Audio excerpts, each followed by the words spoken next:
Assalamualaikum warahmatullahi wabarakatuh. Allahumma sholli ala sayyidina Muhammad wa ala ali sayyidina Muhammad. Perkenalkan, nama saya Fajar Apriliansyah, NIM 12270100020. Pada kesempatan kali ini, yaitu pada hari Minggu pukul 0.37, saya akan mempraktikkan mengenai sholat berjamaah, yang mana sebelumnya sudah saya praktikkan juga terkait dengan praktik sholat seperti itu. Seperti biasa, sebelum memasuki segmen dari praktik, akan dipaparkan terlebih dahulu mengenai teori dari sholat berjamaah ini, yang mana terkait dengan apa itu sholat berjamaah, kemudian apa saja ketentuannya, kemudian bagaimana kriteria dari imam, tata caranya bagaimana, seperti itu. Sholat berjamaah ini ada yang mengatakan bahwa hukumnya yaitu fardu ain, ada juga yang mengatakan bahwa hukumnya adalah sunnah muakkad, seperti itu. Kemudian sholat berjamaah itu minimalnya terdiri dari satu imam dan satu makmum dapat dilaksanakan sholat berjamaah. Kemudian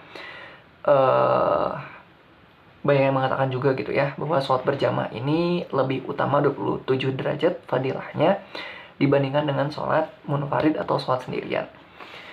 Kemudian selanjutnya adalah tentang kriteria dari imam.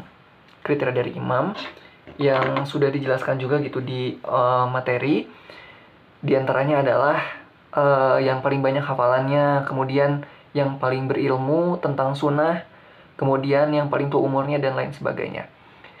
Lalu selanjutnya adalah memasuki tata cara gitu ya dari sholat berjamaah. Yang mana sholat berjamaah ini yang pertama adalah tentunya imam harus berada di depan makmum. Kemudian makmum merapatkan dan meluruskan shaf, dan shaf yang pertama itu disempurnakan terlebih dahulu, dan kemudian baru mengisi gitu ya, makmum mengisi shaf selanjutnya. Lalu yang selanjutnya adalah makmum yang sholat sendirian di belakang shaf tanpa uzur, itu sholatnya itu wajib untuk atau harus untuk diulangi gitu. Kemudian jika mendapati imam dalam kondisi tertentu, baik itu ruku, sujud, maka makmum mengikutinya gitu. Selanjutnya adalah jika makmum berdiri di samping kiri, maka imam memindahkannya ke sebelah kanan. Jadi kondisi ini adalah ketika sholat berjamaahnya itu hanya satu makmum dan satu imam, yang mana satu makmum ini harus berada di samping kanan imam, dan apabila makmumnya posisinya ada di samping kiri imam, maka imam diharuskan untuk memberi tanda atau mengarahkan makmum untuk pindah posisi ke sebelah kanan imam, seperti itu. Kemudian jika imam terdiri dari satu makmum dan ada makmum yang baru dan makmum berdiri di sebelah kiri imam, maka imam maju atau mundur. Jadi ketika tadinya sholat hanya satu makmum dan satu imam, kemudian ada tambahan makmum baru, dan makmum tersebut itu berdiri di samping kiri imam, maka ada beberapa kondisi. Bisa saja imamnya itu makmum maju gitu ya ke depan, sehingga makmum yang di belakang itu bisa membuat shaf. Atau jika imam tidak bisa maju ke depan, imam bisa mundur ke belakang dan memberi tanda kepada kedua makmum untuk membuat shaf baru di belakang, seperti itu. Kemudian jika imam ada dua makmum baru, maka dua makmum baru ini itu boleh langsung membuat shaf baru di belakang imam. Kemudian terkait dengan makmum laki-laki dewasa dan makmum anak kecil. Jika ada makmum laki-laki dewasa dan anak kecil, itu laki-laki juga tentunya, laki-laki dewasa dan laki-laki yang kecil, itu berdirinya sejajar. Berdiri sejajar, kemudian tapi ketika diprioritaskan itu, ketika misalkan ada kondisi di mana shaf dari makmum ini hanya menampung satu makmum gitu. Nah, maka yang diprioritaskan untuk di shaf pertama ini adalah laki-laki yang dewasa, seperti itu. Kemudian jamaah perempuan, jadi jika ada makmum laki-laki dewasa, makmum anak kecil, dan makmum jamaah perempuan, maka jamaah perempuan itu posisinya ada di paling belakang. Kemudian ada kondisi imam perempuan itu hanya untuk jamaahnya yang seluruhnya perempuan juga tentunya. Kemudian yang selanjutnya adalah terkait dengan meluruskan dan merapatkan shaf. Yang mana yang diluruskan adalah tumit kaki bagian belakang dan jari-jari kaki tentunya diluruskan. Dan yang sering salah mungkin ya, yang sering salah adalah kakinya itu membentuk huruf V. Jadi diusahakan untuk tidak membentuk huruf V si kaki itu. Kemudian posisinya tentunya menghadap kiblat. Lalu yang selanjutnya, jika shaf di depan penuh, maka makmum yang sendirian di belakang itu dianjurkan untuk menarik satu makmum yang di depan. Seperti itu. Barangkali demikian terkait dengan teori dari sholat berjamaah, yang mana selanjutnya akan dipraktikkan bagaimana terkait dengan sholat berjamaah ini. Baik, pada kesempatan kali ini kita akan langsung untuk mempraktikkan bagaimana sholat berjamaah.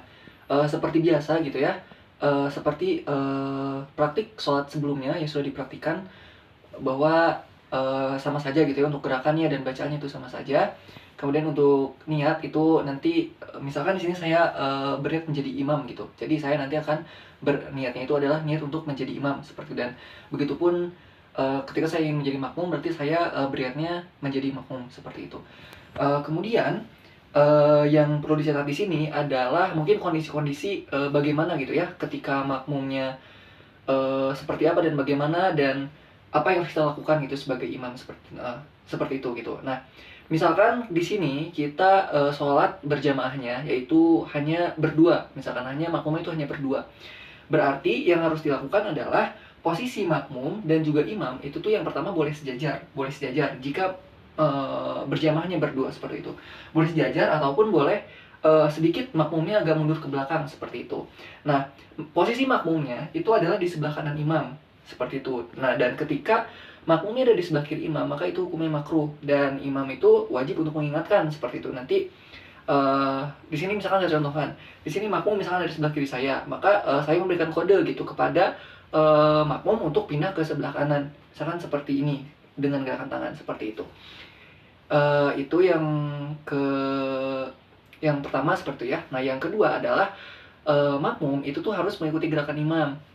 Contohnya misalkan ketika saya takbiratul ihram, jadi imam harus takbiratul ihram terlebih dahulu seperti itu ya, misalnya Allahu Akbar. Nah, seperti itu. Nah, nanti makmum itu mengikuti gerakan imam seperti itu. Ketika imam selesai takbiratul ihram, maka makmum takbiratul ihram seperti itu.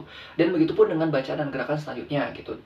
Yang mana makmum itu jangan mendahului gerakan imam seperti itu. Jadi harus mengikuti seperti itu. Kemudian selanjutnya adalah kondisi ketika makmum itu ada posisi makmum gitu ya. Tadi kan bagaimana?